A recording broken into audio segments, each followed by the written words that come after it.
Hey guys, Jake's Garage here. I'm gonna do a little project, coverage on a little project, try to make it quick. I mentioned in a couple of my videos previous that I'm gonna fix the signals on my Nighthawk. Now, I've been through obviously a couple iterations of this repair. So what I wanna do is just kind of go over 3 possible ways that I've found that you can fix your signals. Varying degrees of difficulty and depending on your material availability, but all of them are fairly cheap, fairly easy, and will allow you to keep the signals. So first of all, I'll put these off to the side. This is what a lot of your guys' signals will look like. A lot of you will already have electrical tape trying to hold it together, but it just doesn't last. The rubber that these things are connected with is extremely brittle. Once it gets old and the sun gets at it, and it just falls apart. So the very first thing I did was I wanted to see what kind of mounts there were underneath of the rubber. What I ended up doing was taking a pair of side cutters and trying to cut all this rubber off.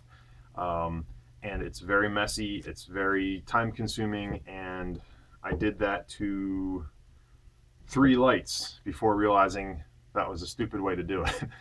But just in case you want to do it that way, once you kind of get everything cleaned off, this is basically what you're left with. It has this kind of and I'm pretty sure most Hondas are probably like this with some variations, but basically these 4 tabs, and the rubber's kind of like, all squeezed in there so that it locks into these tabs. So that's kind of what you wind up with. The easiest way I found is, after you get the majority of the rubber off, is to take a blowtorch and just burn the rubber. It'll just turn to brittle ash and it'll come off super clean. The first way I wanted to do this, which is this way right here, utilizes the factory pieces. This is a 1/2-inch coupling, a 1/2-inch PVC coupling. What I ended up having to do was take a Dremel, take like a Dremel sanding disc, and I kind of went in here and I had to open this up a little bit because these just don't fit right in. But once you open it up a little bit, you can see that that's a tight fit in there, and this one is already together, and you can see how it would look. This one is also, I started to clean up. You can see that all the lenses look like this one.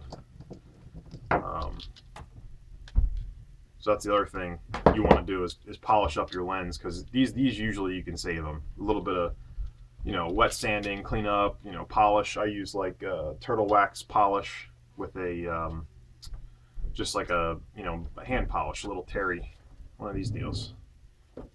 Come up nice and clean. So the idea with this was, it's got the factory bolting, so it'll you can get in there, you can line it up. It's got the little flats on there, so it locks in.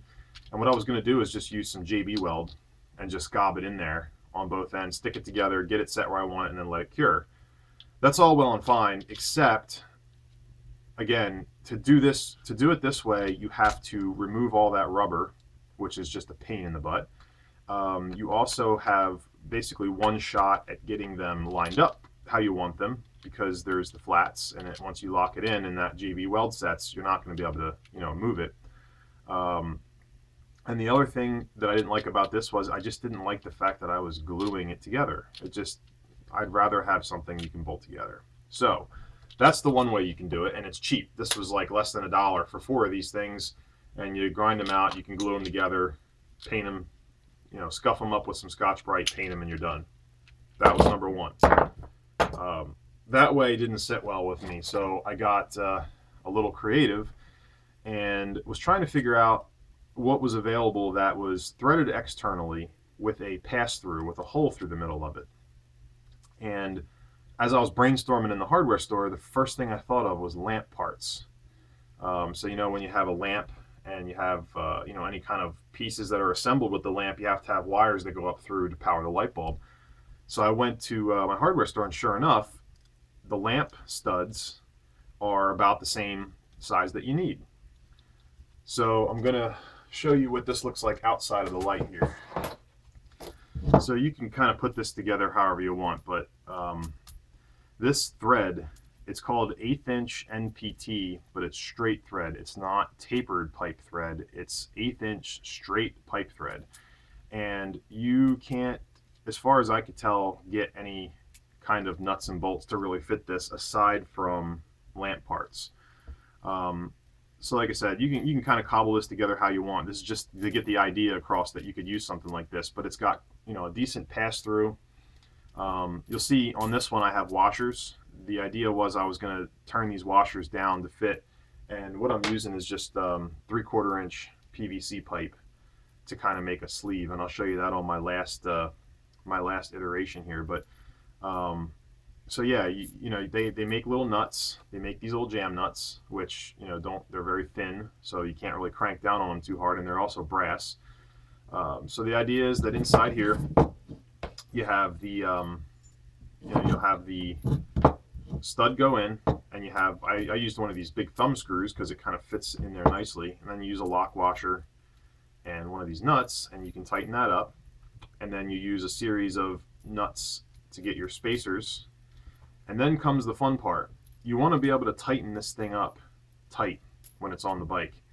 Again, these little jam nuts, you know, you might be able to stack them or tighten them up pretty good, but I wanted to get good, you know, good purchase on it. So they make these adapters which go from 1/8 inch to whatever that bigger size thread is. And what I did was I just filed 6 flats on them. Now it's brass, so it doesn't really take that long to file, but you can see that I've basically made my own flanged nut. Doesn't take too long, but that's how I did that. Again, this was probably, I don't know, $10, $12 worth of parts for doing all 4, and then just the labor of doing this. What I ended up doing for my spacers instead of using those washers was I took some 3/16 thick ABS sheet, and I just used a hole saw and cut these little discs out and then threaded them on there. And that'll allow you to slide, you know, whatever you want. Now, and again, that's where there's some variance in this. You could use these washers and just get something bigger that fits over them. You could do what I did. You could even use heater hose if you don't care that it, you know, it looks a little, you know, like heater hose. That was one of my ideas. I was just going to use heater hose in there. On this one here, you'll also see that I took another little like adapter fitting here, and I kind of filed it down and I put flats on it, and that will actually key into the bike, into those, you know, keyed holes. And my idea was I was going to get it lined up, or I was going to put some Loctite on it, get it lined up, and then just let it set up, and then, you know, you'd be good to go. But again, this was a little complicated, and I didn't like using all these pieces and parts, and I'm just thinking like it's going to vibrate and something's going to vibrate loose and whatever. But it's still a good option if you want to use that. So lamp parts, who would have thought, right? So the last and final iteration of this is this guy right here. This has already been on the bike just to test fit, and it works really good, and this is what I'm going to use. There's no locating flats on this. This is purely, I'm going to have to line it up and then lock these bolts down. But you know, with some locking split washers, it'll be fine, and I'll probably Loctite it. So what you have here, and this is all stainless, is here's a piece of pipe that I said I was using. You can see I've painted it black. It looks pretty nice. Didn't take any boring of that out. I made these washers fit this. And what this is, I'll show you. What this is a custom-made standoff. It's 10 by 1/5 thread, and I basically had where I work, I have access to a machine shop, so I had a guy make these things up for me. Now, this isn't going to be something that all of you guys are going to have access to, which is why I left it to last. I showed you the extremely cheap way of doing it with the JB Weld and the 3/4 inch coupling. I showed you the slightly more expensive but very easy way of using lamp fittings.